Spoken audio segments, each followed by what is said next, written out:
अस्सलामुअलैकुम मेरे किसान भराओ किवें हाल है तुहाडा।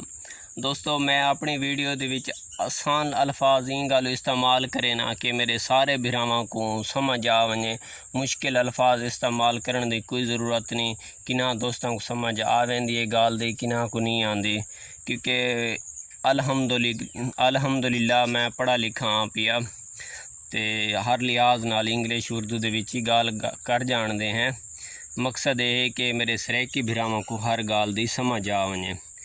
दोस्तों जेड़ी गन्ने दी फसल है उनदे विच जेड़ी ज़्यादा चीज़ अहमियत रखेंदी है वो है पानी। सब तो दोस्त जट बिरा खर्चा भी कर खड़दे लेकिन नाकाम थी खड़दे। नाकामी की वजह सब तो जी वड्डी है वो पानी दी है पे। हुण मैं तो गन्ना अपना लिखिया दा पिया माशाअल्लाह।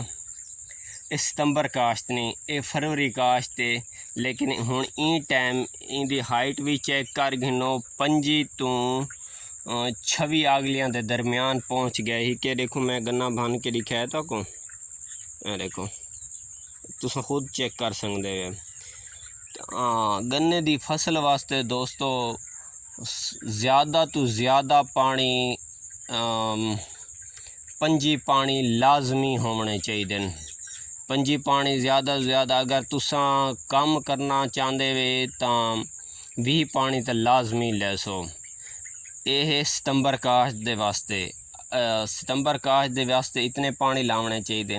भला जी फरवरी काश्त है उनके तो घाट 17 पानी उनको लाजमी लाने चाहिए, क्योंकि फसल पानी की वजह को सब तो ज़्यादा पानी की वजह को गन्ने की फसल नाकाम थी वेंदी। बिया दोस्त ये करें कि भाई ई टाइम क्लोरो इस्तेमाल करनी है, उन टाइम क्लोरो इस्तेमाल ना करे सन। जेले नुकसान थी खड़सी उनके तो बाद दवाई पावन का फायदा। समझदार वो बंदा है कि जेड़ा नुकसान थी मन तो पहले संभल वने।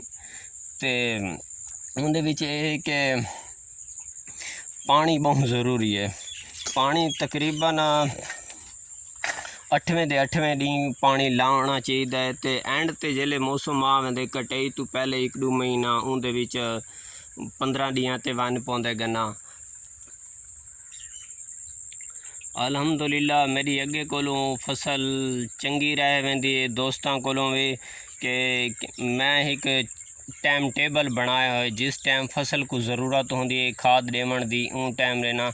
ये मैं नहीं झूठ बोलन दी मेरे को आदत नहीं कि मैं भरावां को आखिरी में मैं इतना खर्चा कीते ते मेरी तां गल चंगी फसल है। नहीं, मेरा खर्चा नॉर्मल है, क्योंकि मैं खर्चा उन टाइम करे ना जिस टाइम फसल को ज़रूरत होंदी है।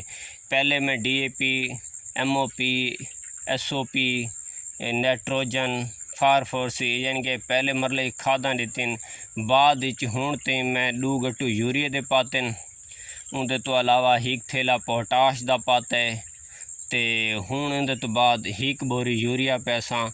अगर दोस्तों अंधारी वगैरह आ वेंदी है तो गन्ना तुहाडा ढाए वेंदे तो उन टाइम क्लोरो लाजमी लोड़ी करो, क्योंकि पहाड़ा नंगियां थी वेनियन तो उनके विच बीमारी लगन का बहुत खतरा होंदा है। क्लोरो फी एकड़ दे विच 2 लीटर लाजमी पावने चाहिए। दोस्तों इवें सिलसिला गन्ने की फसल का चलसी रह वेंदा। तो जेले आ वेंदे कटाई का मरला उन टाइम एक चीज़ सामने आ वेंदी है कि कटाई करन वेले तुसा गन्ने को ई तरीके का कटावना है कि ज़मीन दे विच ही रह वने, उतों नज़र ना आवे। इंदी वजह है कि जड़ा कोरा पौंदा है कक्कर वगैरह कि बर्फ़ जड़ी पौंदी है सर्दियों के मौसम कोलों वो मुंडी को नुकसान नहीं देंदी, ज़मीन उनको बर्दाश्त कर वेंदी है।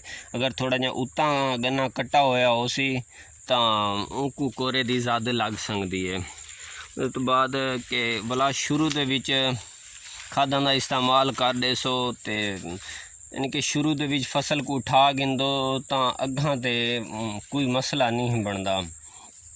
दोस्तों इवें लवाई दी बारे थी असी तो सारिया वीडियो मिलदियाँ रह वैसे इंशाअल्लाह तुहाडी हर लिहाज नाल रहनुमाई थी सी रह वेंदी। जड़ी अगली सारी वीडियो है क्योंकि मैं मसरूफ़ रह गया अपनी वीडियो बना ना संगा गन्ने दी बिजाई दे वास्ते कि सितंबर दे विच मैं गन्ना काश्त करवांदा पिया ते मसरूफियात दी वजह कोल वीडियो ना बना संगा इंदा माजरत खां दोस्तों कोलों।